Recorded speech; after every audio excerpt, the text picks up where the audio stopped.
All right, everybody, welcome to another edition of the Vibin Higher Podcast. As always, I am your host, Trevor, and we are coming off a bit of a hiatus here. I had somewhat of a tumultuous move here recently. I know a lot of you are going to know how stressful that kind of stuff can be. As well, we've had some scheduling issues and things of that nature over the past few weeks, but we are back at it. We've got some incredible guests lined up for the next few weeks, and today is just going to be a real treat for everybody as I got the chance to sit down and speak with Dr. Katherine Albrecht. Now, Dr. Albrecht is a nationally syndicated radio host, a best-selling author, and a consumer privacy expert. In fact, I would say that she's just an expert on privacy in general, as you'll see throughout the podcast.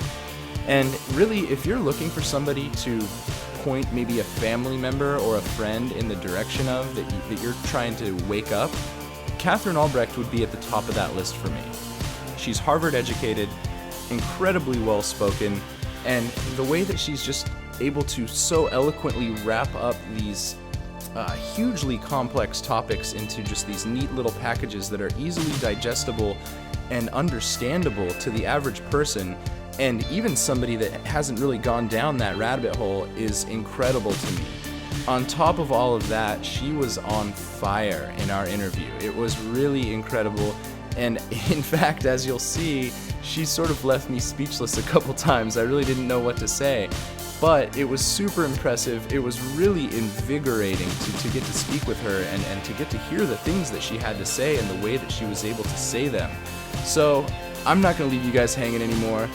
Without further ado, here is our conversation with Dr. Katherine Albrecht. All right, well, thank you for joining the show, Katherine. I've actually been a fan of your show for quite a while now. I think that you've got one of the better shows out right now. It's available. I listen to it on the podcast tab, but it's also available at gcnlive.com, correct, if people want to listen live every day? It is, yeah. Yeah, and thank you for that, Trevor. My main website is just my name, KatherineAlbrecht.com, but Katherine's one of those names with 50 different spellings, so I've shortened it down to KMAShow.com, which is a little easier to remember. Those are my initials, KMAShow.com. And can I tell you funny jokes so that people will never forget KMAShow.com? This is a real story. So people may know the film America, Freedom to Fascism. It was sort of the swan song of Aaron Russo, one of the most extraordinary men who's ever woken up the American public. And I actually credit that film and Aaron Russo's work with the whole Ron Paul revolution and a lot of the people who woke up in 2008 and again in 2012 as a result of Ron Paul's presidential candidacy, because that was really launched. I mean, you can't watch the film America, Freedom to Fascism and not come out on the other end going, okay, I get it, I'm scared, what do I do, right?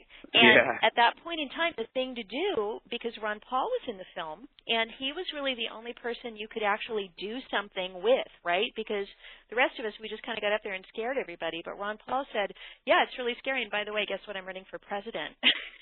So we all went, let's get behind him because we've got to respond to this film. And, now it's been, 6 years, I guess, since that film came out. And people may not remember just how incredible of an impact it had. I remember going to my church where people don't really even know or care much about what I do as an activist. We're focused on other ththings there. And I remember one of the teenagers at my church saying, Katherine, we saw you on this movie. What were you doing in this movie? And I'm like, did you see Freedom to Fascism? And they're like, yeah, we did. Wow. These are like staunch conservative Republican people. They're like, yeah, we saw it. It was amazing.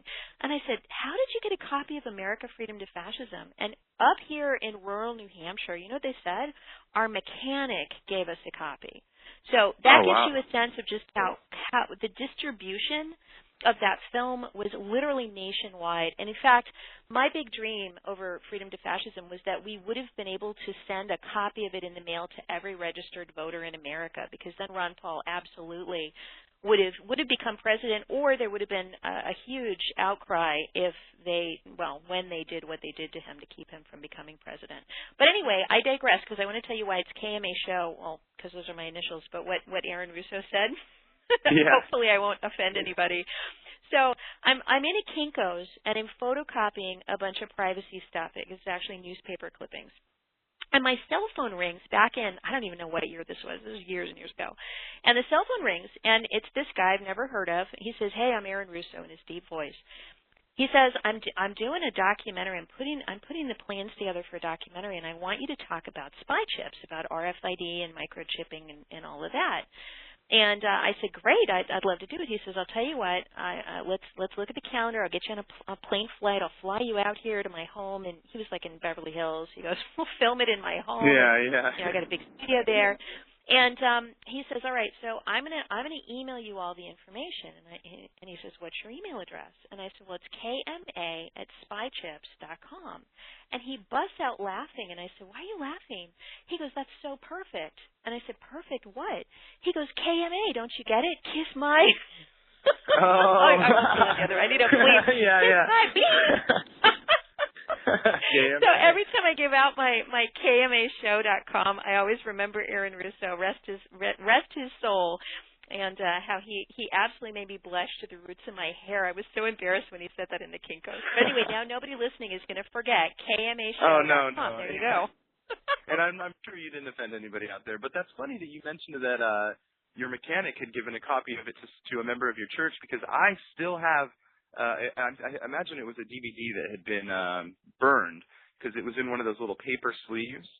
When I first got out of the military and started going to school, I came back to my car, and there was a copy of that movie in one of those little paper sleeves, and another one, which I can't recall the name of at the moment, but I still have them. So somebody was walking around the college parking lot. Yeah, and so they put them in my windshield wipers. Yeah. And you took it home and actually watched it? You didn't just throw it away? No, and I still have it. In fact, I just moved, which, you know, moving is a hell of a process, but I found them again, and I kept them. I still have them. This was 4 years ago. Well, let me ask you, were you woken up at that point yet, or did that play a role in your awakening? It sort of did, but it was one of those things. There's a few things that I saw before I, you know, had that moment of waking up, which is actually one of the things that we like to talk about at the website a lot. I find that just the whole phenomenon of that to be pretty fascinating. But there was a few things that I saw that sort of stayed with me, and it sort of rings with this Ron Paul quote that I like to use a lot as well, and I'm sort of paraphrasing at the moment, but he says something about, you know, they can never unhear what you've told them. And so things like that movie, a really good one. Yeah, a couple things that I saw on YouTube didn't necessarily push me over the edge at that moment, or maybe I wasn't fully invested in it at the time of watching it. But they did stay with me, and they were things that I came back to after having, you know, had that waking up process. Well, and I like to encourage people, because so many folks, when they figure things out and they go out and they try to share the message with other people about whatever it might be, you know, the Federal Reserve or RFID or the banking system, you know, there's a million things that you can, Monsanto, GMO foods. Yeah. When you go to someone who is really hearing this stuff for the first time, the typical reaction you're going to get is, oh, come on, that's crazy. But what you need to realize is that you're planting seeds. And that seed that you plant, they can't unhear it. I love what you just said. They can't unhear what you've told them. They can't unknow now what they know. And even if they choose to deny it, there's going to come a point in their own life, because there's an old saying, the truth will out. The truth is going to come out one way or another. And if you've had truth told to you that you denied, eventually life is going to show you that the truth is the truth. And at that point, that person will be able to draw on what you told them. And even the Bible says, let him who has an ear hear. You know, Christ says that many times. He says, let him who has an ear hear, blah, blah, blah. And I think what he was telling, I think he was giving us encouragement that when people have an ear, they will hear you. But many people don't have an ear, and there's really no opening for what you say to even get in.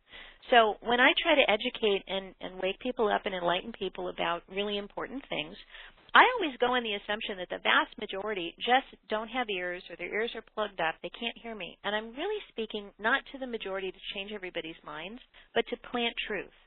Because eventually, if enough of us plant truth, then many, many more of us will start waking up. And if you view it as your goal to change minds and change hearts, you're doomed to fail. Because we will eventually do that, but that can't be your goal. Your goal has to be speaking truth.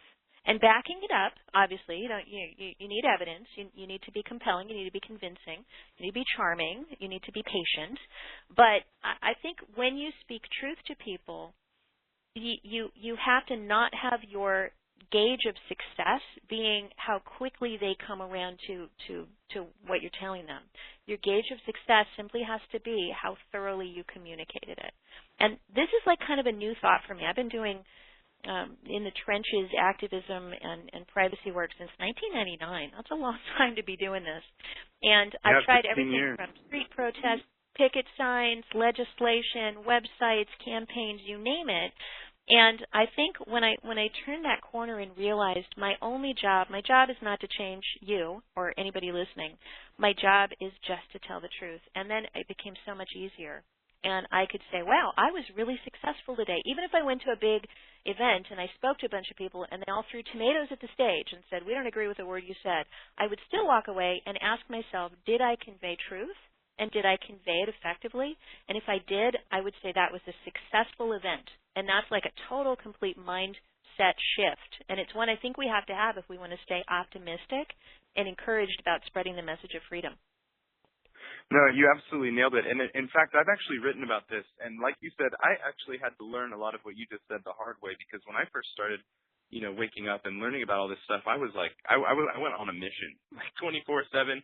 I'm like, giving out good for you people, and I'm sending people links and printing stuff out, and family members and all this stuff, and I'm like, you got to watch this, watch this as soon as you get home from work, and it sort of backfired in a lot of ways, and I think you almost come off as sort of the crazy or something, and I had to learn basically everything that you just said. That you just kind of have to plant those seeds, and I kind of have to take a read of the person or the situation at first and see what, if it's even a good idea to say something in that moment, or if it is, how are you going to say it? Exactly. And I think when you confront people, I mean, if I'm walking down the street and somebody comes up and confronts me about anything, what's your natural reaction? Get away from me, right? I mean, nobody wants to be confronted. And so I think that's the other mistake that we often make, is because we look around and we see, well, wake up, pay attention, look around you, can't you see what's going on?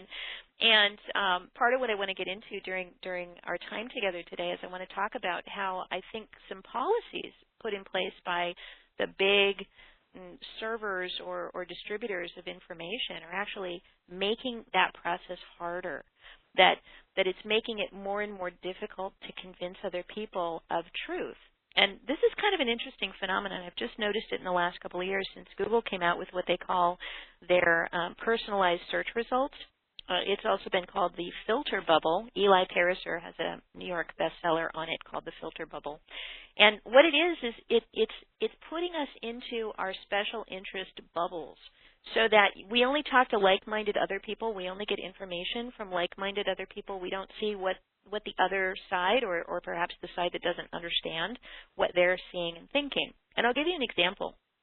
If the example Google gives is if an interior designer or an artist looks up the word pink on Google, they'll get a whole bunch of search results on salmon-colored pink and hot pink and flamingo pink and colors, right? If a pop music aficionado looks up the word pink, then they'll get a whole page of links on the singing star named Pink, and they'll get her latest album and her tour dates and all of that. Now, they say that this is very helpful, and in the case of Pink, it might be. But let me tell you where it's a huge problem, and I think it's contributing to this difficulty of waking people up. Let me give you a hypothetical example. Let's say that I'm at Thanksgiving dinner, and my father-in-law and I are sitting at dinner, again, hypothetical, and I, as a radio host, have been doing a whole bunch of research on Monsanto and had some experts about the dangers of genetically modified organisms and the dangers of Roundup, which we're now seeing is causing kidney problems. So all kinds of things like that. So I've been doing lots of shows on this topic, and I'm pretty well-versed on what's wrong with Monsanto. Now, let's say that my father-in-law, on the other hand, he's got some investments, he's retired, and maybe one of the companies he's investing in is Monsanto. So what's going to happen if all of his Google searches on Monsanto are leading to positive information. Oh, yeah, golden rice. It's going to feed all those people who are starving in Asia. Oh, investor return on investment is really high. Oh, they just won this huge international award. Oh, people love Monsanto. Oh, they're expanding into whatever country, right? So when he searches Google, that's what he's going to see on Monsanto. There will be nothing in his search results about hamsters whose testicles shrivel up after 3 generations of consuming genetically modified food, which, by the way, is a real study out of Europe. They'll see nothing about the fact that the female hamsters couldn't carry their pregnancy to term, that they had early term abortions, just miscarriages. He won't see any of that. He won't see the stomach problems and the fact that all these allergies that people are suffering today are interconnected. He'll see none of that. So now let's put us both at the Thanksgiving dinner table. So we've got 2 different generations, my father-in-law and me, 2 completely different sets of information and worldviews that we've been exposed to. And if the topic of Monsanto comes up, let's say somebody else brings it up and says, blah, blah, blah, Monsanto, then he and I are going to be talking at total cross purposes, right? I'm going to be saying, yeah, that horrible company is going to go, what are you talking about? They're feeding the starving. And I'm going to say, oh, yeah, well, blah, blah, blah. And he's going to say, oh, really? Nah, nah, nah. And so what happens is even if after that conversation something he says sticks in my head and I go back and I'm like, well, let me just check. Let me just look up Monsanto. Sure enough, Google is going to confirm my existing worldview and not allow me to break out of it because they're going to censor my search results and I'm not going to see what he's seeing. And vice versa. Let's say he says, that daughter-in-law of mine, she's a radical, but let me see what she has to say. And then he looks up Monsanto and gets all of his presuppositions confirmed. So this filter bubble nonsense that Google is doing, and Google is what? It's the number 1 place we go to get information about anything. So the fact that they're censoring information, the fact that they're looking at who they believe us to be, and then cherry picking search results, and only letting our eyes rest on things that will never allow us to grow or change, that to me is really dangerous. And if they wanted to take that to the next level, and for all we know they have, they could decide, well, hang on a second, Trevor, Katherine, they're kind of those liberty people. Well, maybe those liberty people just shouldn't get any kind of information that would inflame them. All right? Maybe we'll just give them all kind of positive news. We'll sort of let it lull them into a sense that it's not quite as bad as they think, right? You can see how that you could be manipulated. Now, I used to conjecture about these things. I'd be thinking, could Google do that? Would Google do that? I don't know. And then what happens is within the last couple of weeks here, we find out that Facebook has been basically doing exactly that. So this big Facebook scandal that just erupted, there was an experiment involving human subjects, which you're not supposed to do without their consent, but they did it anyway, where they took a whole swath of Facebook users, they split them into 2 groups without their knowledge. They gave one group all cheerful, happy news, and they gave the other group doom and gloom and misery and negative, pessimistic, horrible news. And then, as if that weren't enough, right, to manipulate the news feed that they see on Facebook, they then closely monitored them like rats in a maze to see what they would do next. And what they found after closely scrutinizing and monitoring these people's posts, after basically depressing them with all this negative stuff, is that sure enough, not surprisingly, they went on throughout the rest of their day and posted negative stuff on, everywhere they went. And other people, it was contagious, other people who received the negative stuff also themselves went on to post more negative things, and blah, you've got this big negative domino effect. So why is this an issue? Well, first of all, it's disgusting that they're experimenting to try to find out how best to manipulate people in large numbers through their Facebook feeds. And we've got the majority of Americans on Facebook right now. But then the plot thickened. And we found out there were 2 university researchers conducting this research in conjunction with Facebook. And then we go to find out that one of them has been working with the Defense Department. Surprise, surprise. And what's he been working on? He's been working with the Defense Department to try to figure out how to minimize dissent. So working to figure out what can you show people? How can you manipulate the information that reaches their eyes to get them to not dissent or object or feel unhappy about the government, but to turn them basically into a whole bunch of docile sheep? And the fact that Facebook, that the same professor is doing these experiments on Facebook, and by the way, he apologized. Facebook apologized. You know what they apologized for? This is so fun. I shouldn't laugh. I'm just shocked at this. They didn't say, you know what, that really was pretty scummy, right? He came out and he said, I'm really sorry that I reported the results the way I did. I was like, dude, so you're really sorry that you told us that you did it. Because at no point does he say, I'm really sorry I didn't get permission. I'm really sorry I didn't tell you guys. I'm really sorry I even did the research in the first place. I'm really sorry I left a whole swath of hundreds of thousands of people depressed all day. No, I'm just sorry I reported the results the way I did. Dude. Well, and it's also startling. I'm sorry, go ahead. No, go ahead. I was going to say, it's also startling because, I mean, this is just something that somehow got leaked or came out. How often does stuff like this happen that we never hear about? And, there you go. You've got to wonder. Yeah. Exactly. So this is just the one that just happened to get published because this guy, these guys all want to get tenure. They're all on an academic track. The more they can publish, it's publish or perish within the field of academia. And so after doing this research, he thought, well, I'll just add a feather to my cap and publish this. And that is his, as far as he's concerned, his only mistake was that he told people he was doing it.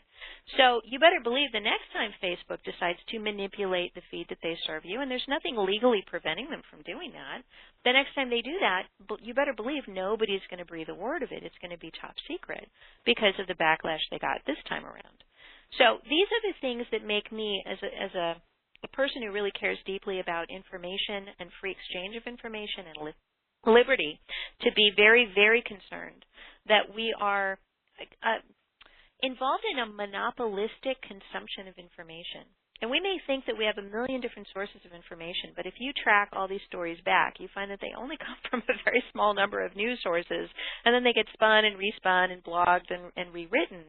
But if Google is controlling what we see, and if Facebook is controlling what we see, and they're working in conjunction with the NSA and the Defense Department to make sure that Americans don't pose any kind of threat to the status quo, then it may account for the reason why so many people seem to be asleep at the wheel and really just allowing their liberties to be stripped from them wholesale, one by one, and they don't object. It may very well be that we are currently being subjected to a tremendous amount of psychological manipulation to keep us in a state where we feel alone, where we feel that nothing we do would matter, where we feel that there's no solution to this, where maybe we don't even feel so hopeless. Maybe we feel like, well, it could be worse. They're doing this to us to keep us in this state, and that's really disturbing. And we've got ample evidence that it's happening. Yeah, well, and I think another one of the things that sort of makes this even more dangerous is that on the surface, some of these things, and unless you're sort of looking at them as a whole, like the filter bubble that we just spoke about, for instance, it doesn't necessarily seem that bad to somebody who's maybe not, down the proverbial rabbit hole. So if I were to bring this filter bubble up to one of my family members or something, they might think, well, hey, that's pretty cool, Google kind of knows what I'm looking for, and they're just going to sort of tailor my search results. Hey, yeah. Yeah. So it might not be something that would upset the average person, but it really does. See, let me tie this in with sort of the big picture of humanity, if I can do that in the next couple of minutes here. Yeah, no, please do. The big picture, right? 20th century, one of the reasons I do the work that I do is because I've got a bookshelf floor to ceiling, 4 feet wide, of 20th century history. And in the 20th century, we saw more people killed by their own governments than probably any other period in human history because we had the tools to do it on a large scale. We also saw 6 times more people killed by their own governments than killed by all of the 20th century's wars combined. And if you don't believe this, there's a book called Death by Government by University of Hawaii professor R.J. Rummel. He's a professor of political science, and he opens the book by saying, how is it that when governments, when they get too much power, always become deadly? You will never learn about it in a poli-sci course. You'll learn about all the other benefits of government, but you'll never hear about this very disturbing downside that governments will always seek more power to themselves. The nature of the government is to create gulags to keep themselves in power. The nature of the government is to strip people of their liberties. Now, if you live in America, you may say, well, not in America. Well, go back and read the founding documents of this very nation, and you will find that the founders of this country also recognized that it is the nature of government to become a monster that consumes your liberties and ultimately your life, and that the whole Constitution was designed as an experiment to see if there would be ways to chain the monster of government. So when you look at all of this and you sort of put all that 20th century history together, what you realize is that the 20th century was sort of a sorting out period. And bear with me because I want to explain something that I think is very important for people to see. In the 20th century, if you were Mao Zedong, who killed 200 million of his own people, if you were Joseph Stalin, who killed 60 million of his own people, if you were Adolf Hitler, who estimates range between 15 and 30 million people that he killed. If you were one of those dictators and you wanted to maintain power over the population, you did so with weapons, arms, guns, tanks, jackboots, and threats. And so anybody who stood up against any of those leaders was immediately disappeared and shot or taken off to Siberia or to the Gulag or the concentration camps. That strategy, though, eventually backfires. And we saw this through uprising after uprising, revolution after revolution in the 20th century. And what we saw is that people, and you can even look at India as one example, people don't like to be oppressed and ruled by others. People like freedom. Well, duh, that's kind of obvious. So what has happened in the 21st century is that no longer do the oppressors come in with guns and tanks to force you to comply because, well, that's so 20th century. With all of the new insights that we have into human thinking, human social organizations that we're gaining from everybody posting everything and all their relationships and thoughts and feelings on the internet and on Facebook and elsewhere, what we're gaining from the ability to read every person's email in this country who uses Gmail, Hotmail, or Yahoo, what we're gaining now as a society from being able to put MRI machines on people and watch their brainwaves is we're gaining an understanding that we've never had before of how the human mind operates and how social groups operate. And what's happening now in the 21st century is instead of guns and tanks and overt oppression ruling through fear, they've instead found ways to get us to embrace the very chains that people in the 20th century fought at knife point, gun point, fought with their lives. They've gotten us to lull into a position of actually seeking out the forms of oppression that they want to impose on us. And I'll give you a very specific example, and we've all thought this before. If the government were to come to you and pound on every door in America with military soldiers in tanks and say, bang, bang, bang, all right, we want to install surveillance equipment in your home, and you're going to need to check into a government database 15, 20, 30 times a day and tell us exactly what you're thinking. And what's more, you're going to have to carry 90% of the time, you're going to have to carry a GPS tracking device that will report your position to us at all times. Now, you know what would happen if that occurred. If they had big enough guns and scary enough tanks, people would comply. But what would they be doing in the meantime? They'd be plotting the overthrow of the evil oppressors, forcing them to do that. So instead, what they do is they come along and they say, hey, cell phone, look how smart it is. Look how cool it is. Look at the great music we can give you. Look at the addictive games on this thing. You know what? You can have this thing for only $500-800. Give us money, and you can have the 24-hour tracking device that tracks you 90% of the time. So they give you Google, right? Beautiful primary colors. How friendly, how nice. Google is one of the top 3 trusted companies in the United States of America consistently on every poll that they do. They shouldn't be, because what Google is it is that 10, 15, 20 times a day checking into the global brain, reporting exactly what's on your mind. And so is Facebook. So if they told you, if they pounded on your door and said, tell me who all your friends are, we'd go, get the heck out of here. There's a Bill of Rights protecting me from you. But instead they say, go on Facebook. Go ahead. Tell us who all your friends are. Tell us what all your friends think. Tell us what you think about everything. And then they watch you. They manipulate you. They figure out how to use that information to get you to desire the things that they want you to do instead of fight them. See, this is the brilliance, this is the genius, this is the evil genius of the 21st century on an unprecedented scale. All of the information revolution has not been an information revolution just of us getting information about the world. It has been an information revolution about the people in positions of power getting information about us so they can better understand how to manipulate and control us. And it has been effective, I think, beyond anyone's wildest imagination, that they have us now paying for the privilege of being tracked with GPS. Pretty soon, Google's going to have us, if they have their way, Google and Apple will have us paying for the privilege of putting cameras and monitoring devices in our own homes and listening devices to listen to us. It's all coming. So this is the thing. But there needs to be a part in each of us who loves liberty that says this: run, run, run, run away. It's like in the horror movie, you know, like the girl opens the door in the haunted house. You're like, run, no, don't open that door. All right? Things are coming down the pike. They're being prepared right now to be released to us as consumer products, and they're preparing us to embrace tracking in our homes, listening devices in the ceilings of our houses. You don't believe me? It's going to come. I guarantee it.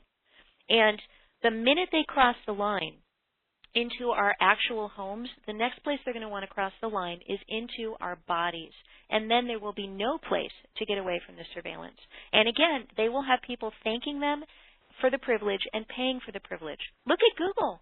We thank them. Oh, Google, we love you so much. You give us all the answers. Well, Google is not a search engine. Google was never a search engine. You know what Google is? It's a market research company. See, in the 1980s, my undergraduate degree is actually in marketing. And I remember one of my professors telling me the hardest thing you students will ever do is go out and get people to tell you the truth when you do market research.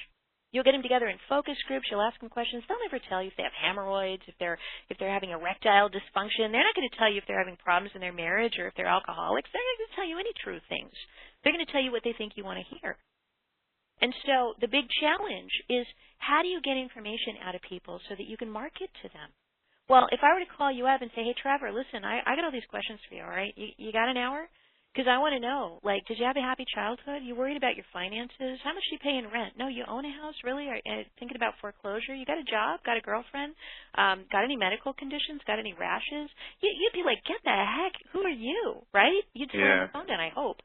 But what do we do all day long? We go on to Google. See, they figured it out. Rather than go to people and ask for the information, give them bait, and they will come to you, and they will give it to you. And when they have collected, Google has amassed the largest database of information on individuals ever collected in the history of humanity. And how did they get the information? They didn't need guns and tanks. We've volunteered it all to them. We've given every bit of it to them. And when that wasn't enough, when knowing 15, 20, 30 times a day what's on your mind, what your medical conditions are, heck, what you had for dinner last night because you looked up on Google how to cook the pork chops, right? So when that wasn't enough, they said, wait a minute, we got to know what people are saying to each other. It's not enough just to know what you think about when you're alone in a room looking at your screen. We want to know, what are people saying to each other? I know. How about if we give them email? Well, they'll never let us into their email. I know. How about we give them free email in exchange for letting us read it all? Now, you would think that people would not be stupid enough to fall for that, but we all did. 2004 is when it switched. Before 2004, Hotmail, Yahoo, AOL, Earthlink, all these old email services, they all had really strict policies that said, we never read your email. We never read it. We won't even open it. We'll just give it to you. And then even delete it off our servers when you download it. And then in 2004, 10 years ago, almost to the day, Google released this brand new thing that they were going to be doing, which is Gmail. And they said, listen, we're going to give you a fabulous email program with huge amounts of storage. In fact, it was unprecedented amounts of storage, because before that, you'd always get the mailbox is full, delete some messages. Google said, never again. You can have as many messages as you want. But the catch is, you're going to let us read all of them.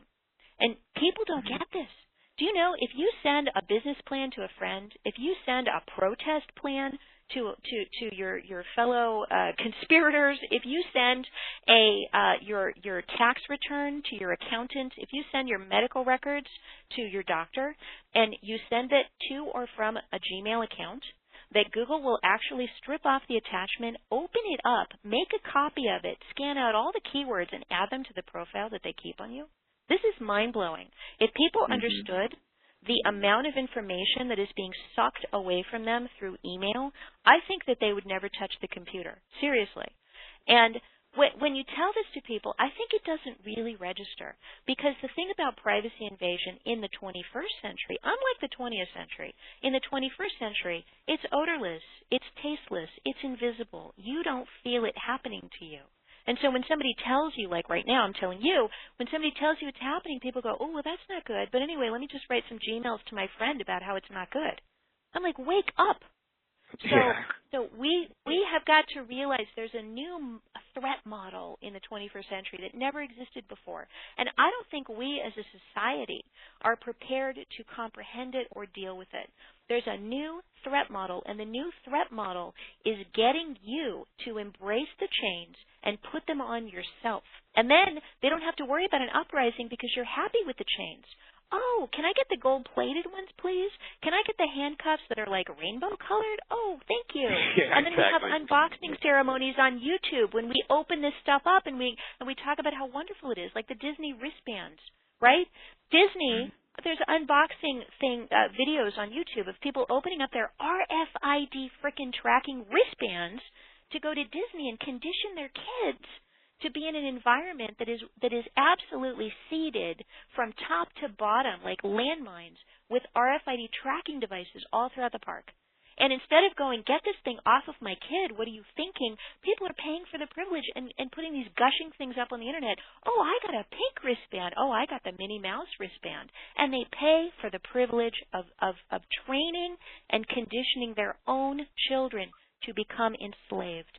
This is what makes me crazy, and this is what people need to wake up to. And I don't hear anybody saying this, anybody recognizing this, thinking about it, getting a clue that it's not the old model. It's not the tyranny model. It's not the tanks and guns. Believe me, if they want to, they will turn to that next.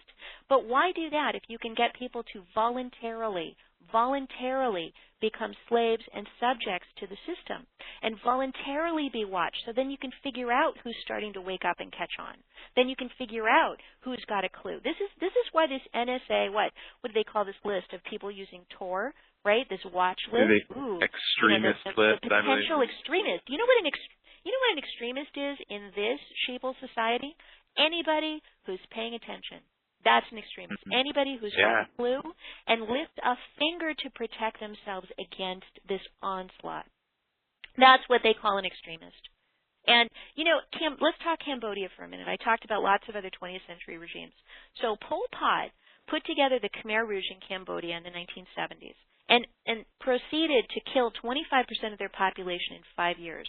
To the best of my knowledge, it is the most deadly regime in all of human history in terms of percentages of people killed in the span of time. So what did Pol Pot do? Right? So Pol Pot takes over control of Cambodia, and he immediately gets rid of anybody smart enough to figure out how to get rid of him. So he says he's going to create this communist utopia in the 70s. He's going to create this paradise on earth that's going to be communist. Except there's just one problem. The way he's going to do that, well, it involves moving everybody out of the cities, getting rid of all of the money, telling people who they could marry, shooting people if they hug their family members, because, of course, you have to love everybody equally, and you can't have any loyalties above the state. So what did he do when he wanted to impose this murderous regime on the Cambodians? Well, first of all, he rounded up everybody with a college degree and had them killed. Why? Well, if you're going to build a communist utopia, don't you kind of want engineers who can build bridges and power stations and run universities? No, because the people who are smart enough to do that stuff are smart enough to be onto your tricks and figure out how to get rid of you. And so what they did was that after he killed all the university professors, he killed everybody with a high school diploma. And then he killed everybody with glasses because it probably meant that they spent a lot of time reading. And then he killed everybody who could read. And as a result, when he tried to build the communist utopia and he built the dams and the bridges, they all collapsed. They had huge flooding from their dams because there's nobody to build the darn things. But he didn't care because it wasn't really about a utopia. It was really about how can I take power and make sure that these subjects all around me who I'm going to be a despot and control, that they can't stop me. And so he killed them all. If you look at what's going on today, the people who pose a threat to the government are not people with guns, not people with tanks, but people with a brain. Because we're the ones looking around going, hang on a second, this isn't how it's supposed to be, and we're speaking out. Now, I'm a Christian. I want to clarify. I absolutely am a turn the other cheek kind of a Christian, but I also absolutely believe in telling the truth. And right now, the truth is like the least thing people are figuring out. And I think it's time we all just wake up and smell the 21st century coffee and stop embracing the chains that they are handing to us on a silver platter and paying for the privilege of becoming slaves. No, you're absolutely right. And I think that you managed to put all of it together in better than most people out there right now. And I think that people need to definitely get on and listen to your show, because that you just kind of blew me away with the way that you sort of wrapped everything up right there. And you're sort of like I'm sorry, go ahead. Yeah, go ahead. Oh, I was just going to say you're sort of like the anti sort of like tinfoil hat meme, because I mean you're very intelligent and well spoken, and you basically just summed it all up perfectly right there. And I'm sort of speechless. I mean that was just incredible. Well, do me a favor and distribute this interview far and wide, and let's get it into the hands of everybody like America Freedom to Fascism, because if we're not careful, I was just reading some statistics around the world of how many people are digital natives in various countries, and I'm not a digital native. I grew up before there even were word processors. I even wrote some papers on a typewriter way back when. And rather than look and go, oh, well, then that means you must not have a clue about anything, the reality is I've got a clue about a lot of things, because I can see all the different sides of this new thing that has come in and taken over our entire society. And what we need to do is get this information out before there's nothing left but digital natives who are consumed by the screen, because the screen is feeding you something. And the thing the screen is feeding you is all of this stuff. See, we got a little glimmer of it with Facebook. Let's feed you some negativity and see what you do. Well, if they're doing that through Facebook, they're doing that, trust me, through the music. They're doing that through the television. They're doing that through the news. They're doing that 101 ways. And some people may even say, well, good, it keeps society peaceful. And I'm sure the people doing this, they're not rubbing their hands together with glee being evil. They're probably thinking that it's a better world in which everybody's just kind of peaceful, just kind of calm. Do you know why we have marijuana legalization now in Colorado and most recently in Washington, and we're going to probably see it in all 50 states before too long? Do you know why we have that? Why is that? Ready? You ready? Because George Soros, billionaire George Soros, who, by the way, personally opposes marijuana use, has devoted $80 million to so-called grassroots actions to get marijuana legalized. Why would George Soros want the entire United States of America smoking pot? Why? Well, I'd actually heard something about that. Well, here's the deal. It makes no sense until you understand something really basic. So George Soros is part of that group of people who would be tossed out on their thieving rear ends if this country ever sort of woke up and maybe got some energy and a little bit of a backbone. And so, what better thing? See, if I call them the pond scum, right? I live in New Hampshire now. I grew up in LA, but I live in New Hampshire now, where we've got these beautiful ponds. It's the Granite State. So all this water collects in these ponds, and then people fertilize their yards, and all the runoff goes into the pond, and it develops this thick, slimy mat of algae on top by the end of the summer. And that thick, slimy layer of algae on the top of the ponds here in New Hampshire causes all of the stuff under it to die. You have to go out and scrape it off. So it chokes out all the oxygen and the sunlight for all of the things living underneath it. So I really, when I see the pond scum, I think about the people running the world. That's the George Soroses. That's we could go on, the international bankers, the people with the money, the people at the top are the pond scum. They think of themselves as the cream that's risen to the top of the milk, but what they really are is they're the slime that's risen to the top of the pond, using up all the resources and making sure that the rest of us are kept in the dark. So why would George Soros, a prime member of the pond scum, want you to have the liberty to smoke pot? Why would he want that? Well, I'll tell you why. Because people who smoke pot tend not to get a whole heck of a lot else done. They tend to be pretty mellow. They're easygoing. They're not really violent. And they might have a lot of ideas. Whoa, dude, the government, man, they're out to get us. But then they don't do anything about it because they're too busy smoking pot. So if they could get the entire worker population, which is how they view us, right? I have one interview I played on my show of an international banker speaking with one of the Rockefellers. It's actually I can send it to you. It's intense, but he refers to us as the cannon fodder, right? So we're the cannon fodder to these guys. But they need us, because if they got rid of all of us, then who's going to run the trains? Who's going to build the Rolex watches? Who's going to build their next mansion? Who's going to, who's going to keep things running? Who's going to collect the garbage? So they need us, but only to do the work. And so if you've got a population that you want to be alive and functioning 8 hours a day, but then you'd like to turn them off like robots for the other 16 hours a day so they don't really do anything to bother you or threaten you, then what you do is you make sure that it's bread and circuses, you keep them fed, and then you give them 16 hours a day worth of sleep and entertainment. You make them work for 8 hours a day to get pay the rent, do whatever they're doing, and the other hours you go, oh, you have some free time? Well, certainly don't spend it listening to Trevor's show. Certainly don't spend it going out and protesting or learning or fomenting some kind of, quote, dissent. Instead, spend it smoking pot. Yeah. And you know what? Spend it playing video games. Here's a really good one, World of Warcraft. Go blow 2,000 hours into that next year. That'll be good. See, this is all... once you understand it, once you see that we are embracing the change, they've got us demanding at the point of a pitchfork the very things that they want us to do that we should be resisting. When somebody goes, hey, pot's now legal in your state, that's like saying, hey, we're going to give you all soma. We're going to drug you all up and leave you in a comfortable stupor so that you will not and even cannot stand up and do anything about what we're up to. See, why would George Soros pay for that? And yet everybody's like, yeehaw, we finally overthrew the man. We got our rights. Woo, we have our right to smoke dope. I'm like, guys, well, yeah, you have your right to sit there and play 50 million hours of World of Warcraft, and your right to spend all of your time telling all your secrets to Google. You have the right to do all these things, but really, should you? Is that really what's going to lead to liberty in this country? And the answer is no. It's just going to further the power of the George Soroses who want you stoned. Because when you're stoned, you don't threaten him.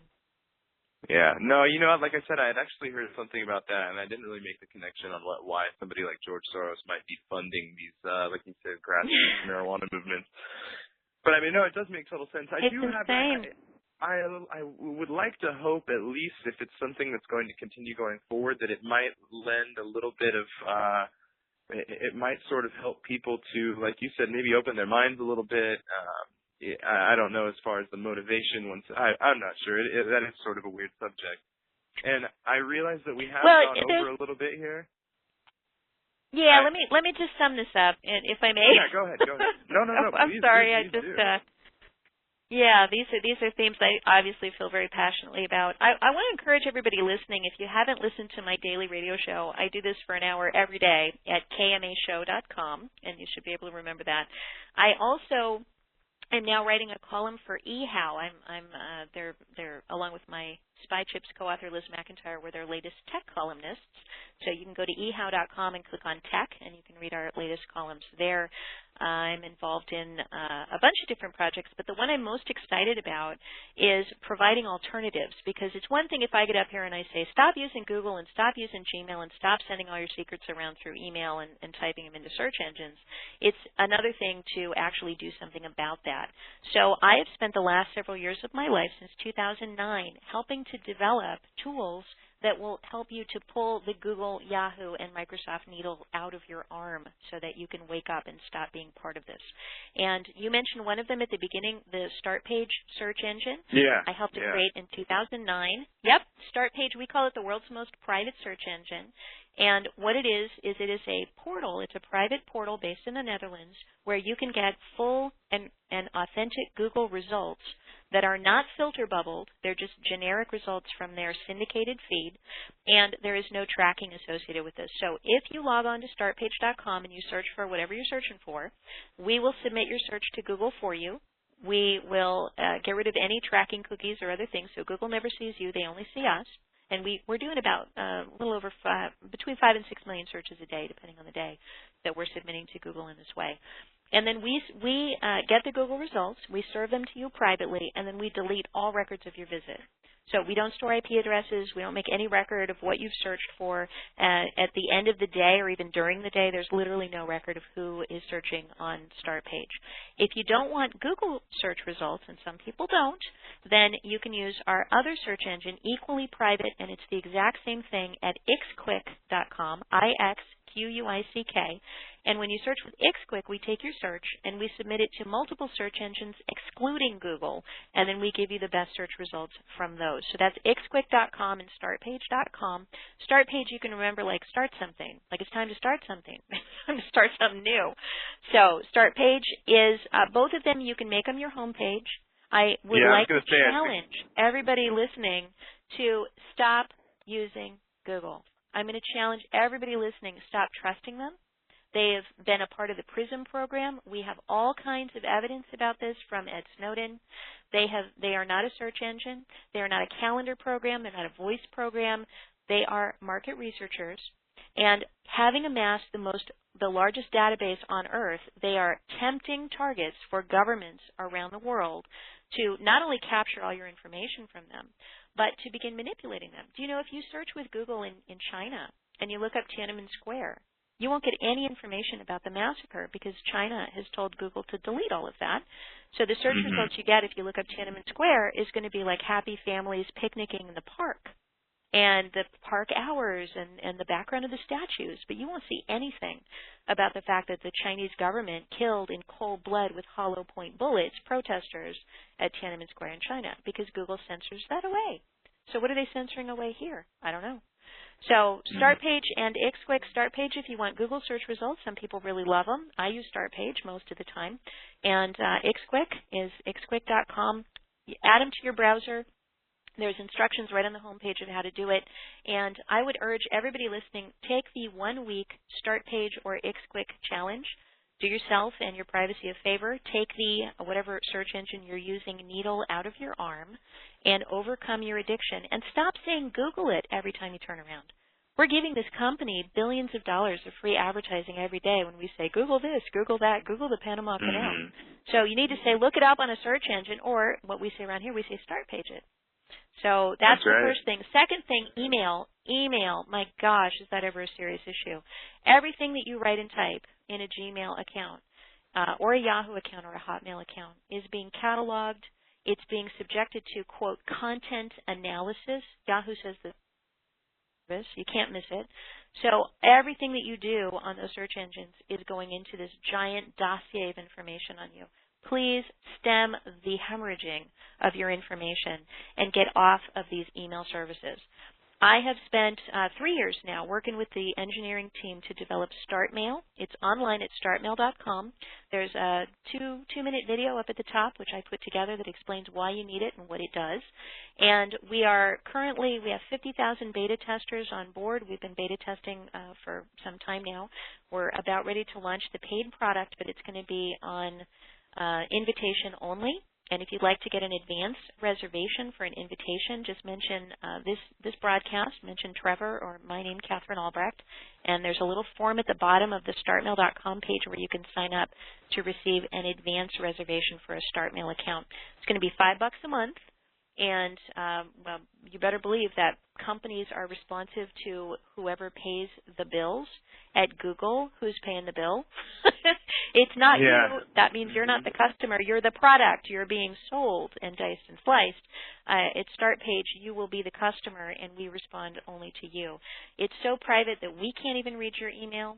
Every user there has full PGP encryption and a vault with additional encryption. In fact, there's 5 layers of encryption on all StartMail accounts, and it makes PGP email, which Ed Snowden told us is very effective against the NSA.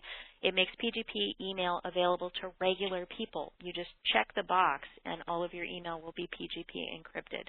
So startmail.com, like I said, sign up for an early advance reservation, and there's no obligation, by the way. We'll send you 1 or 2 reminders, and that's about it. So if you decide you don't want it, you don't have to get it. But it's startmail.com.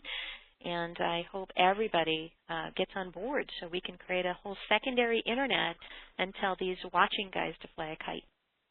Absolutely. And I definitely, like you said, suggest that people put, I've got StartPage as my homepage. So whenever I open up any new window on the internet, it pops up there.